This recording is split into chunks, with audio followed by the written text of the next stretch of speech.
Hello, I'm Chloe Singer-Johnston from Minds and Money, and today we're joined by Pierre Leveille. Pierre is the President and CEO of Koryx Copper. Thank you so much for being with us today, Pierre. Pleasure to be with you. Koryx Copper is exploring and developing large copper deposits in the most prolific copper areas in the world, Zambia and Namibia. Firstly, what made you change your name to Koryx Copper? To make a short story, it's just one of our director was finding that deep south means that we have a deep mine, which is completely not the case. It's from surface. But then when I made a research on Google, with only the word deep south, I found out that the first 5 pages were only about the deep south area in the United States, which is considered as a segregation symbol. So it's not very logical for a company working in in Africa with Black people to carry a racism symbol. So that's where we decided to change the name. That's it. That makes complete sense. Thank you for clarifying. Now let's talk about the high copper license in Namibia. Can you tell us a little bit about that project? Well, it's a pretty, first, it's a very large exploration area. It's 370 square kilometers. We have delineated, there's a deposit that has been delineated on about 1 by 2 kilometers. So there's still quite a lot to be explored. In there, we have a near 1 billion ton of ore at 0.31% copper. So it's a very large tonnage, low-grade deposit. We have changed the way of drilling the project as opposed to what was being done by our predecessors. And now it's a real game-changing drilling program because we're hitting a very large extension with a lot higher grade than the average grade. We're 0.45% up to 2.5% copper. So we're completely changing the image of that project, and we're turning out to be it will be quite higher grade than what it is now. And we will start a feasibility study in 2024. So it's a well-advanced project. Pretty exciting. And what about your projects in the Zambia Central African Copper Belt? Could you talk about those?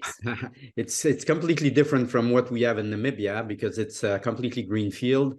But again, we're extremely well situated right in the middle of the copper belt, which is one of the most prolific copper belt in the world.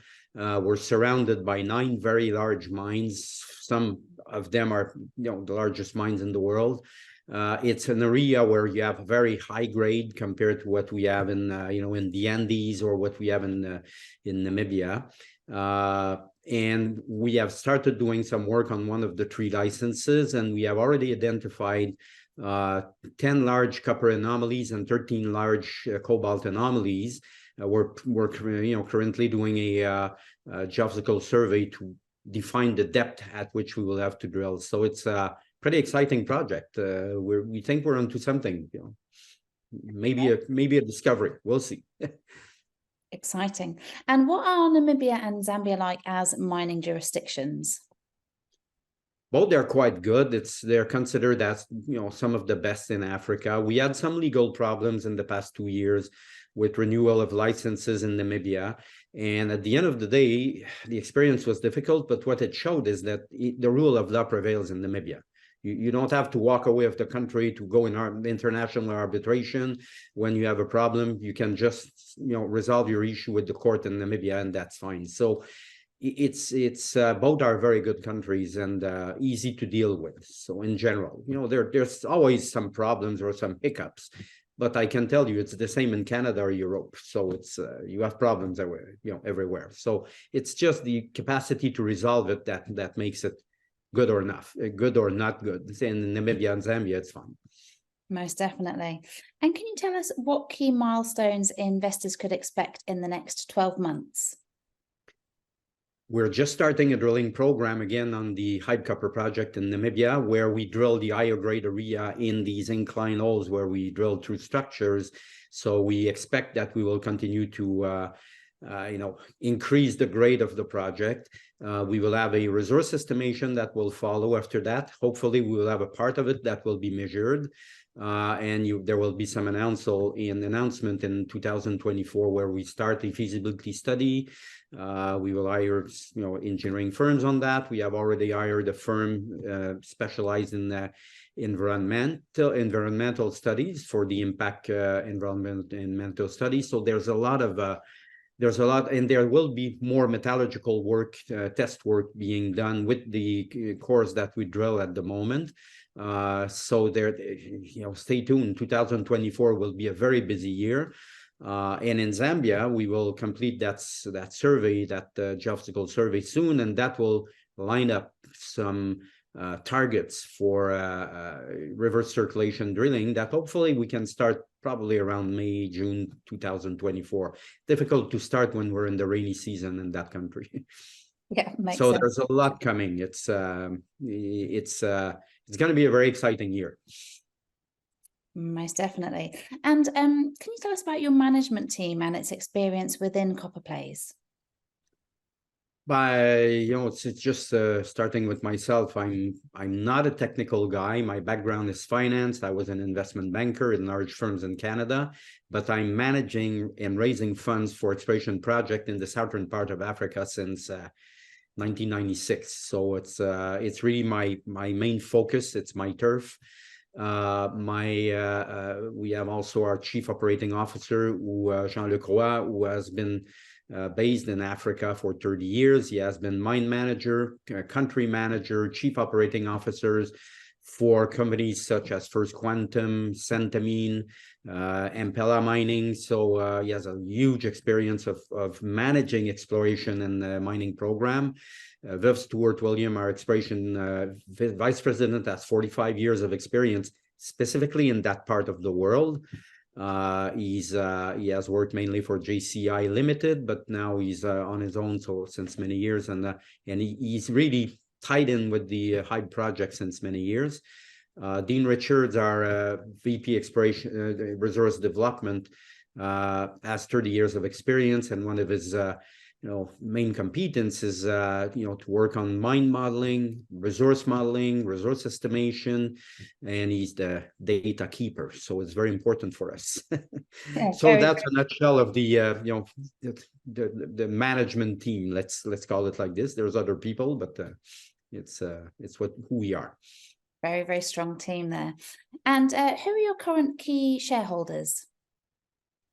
The largest shareholder is Teck Resources with 14%, and the management and directors as a whole, we have about 10% of the company, and the rest is in the public domain. Some quite large institution in Canada holds shares in the company, but they're below 10%. So they're not insiders, so their position is not necessarily publicly declared. Understood. And then lastly, what do you think makes your company stand out from others in that world? First of all, we're exploring for copper, and copper will be the main commodity to follow for at least the next 30 years, because without copper you don't have transportation, you don't have communication, you don't have data storage, you don't have new infrastructure. So copper is everywhere, and as many people know, it's like for the coming years there's going to be a shortage of copper. So no matter what, it's a really interesting place to be.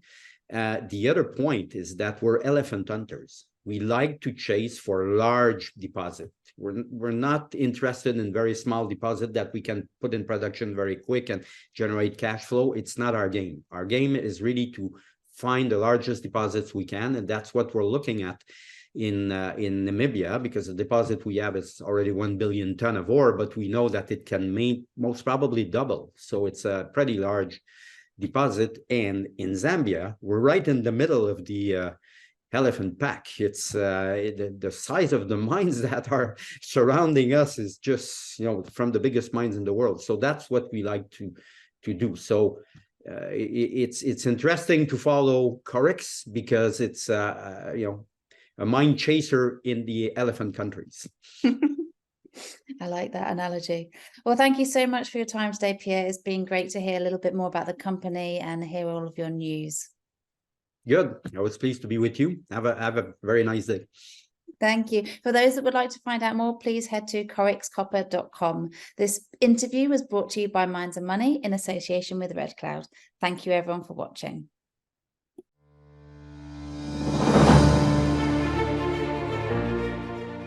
Welcome to Resourcing Tomorrow, accelerating the energy transition. This event brings together the entire mining value chain, including mining and energy companies, investors, government delegates, multinational operators, educators, solution providers, and more, to learn, network, and form valuable business relationships. Today, we are proud to welcome more than 175 mining companies, 250 plus expert speakers, including C-level executives from 40 of the world's largest mining companies, from over 100 countries. Australia, Canada, Chad, the Kingdom of Saudi Arabia, Nigeria, the United Kingdom, and the United States will be delivering ministerial keynotes. We would like to take this opportunity to welcome you all and wish you a successful event. Make sure you log into Traxys Resourcing Tomorrow Connect meeting platform to search and schedule meetings. Enjoy the 18 hours of networking, including the daily networking receptions. During the 3 days, the Resourcing Tomorrow Plenary Theatre, the Reimagining Mining Theatre, and the Minds and Money at Resourcing Tomorrow Investment Theatre will provide action-packed takeaways, insightful discussions, and keynote presentations from top industry executives on a range of challenges and opportunities facing our sector today, including the energy transition, decarbonisation, ESG, critical minerals, the circular economy, environmental resilience, technology and innovation, capital raising and mining investment.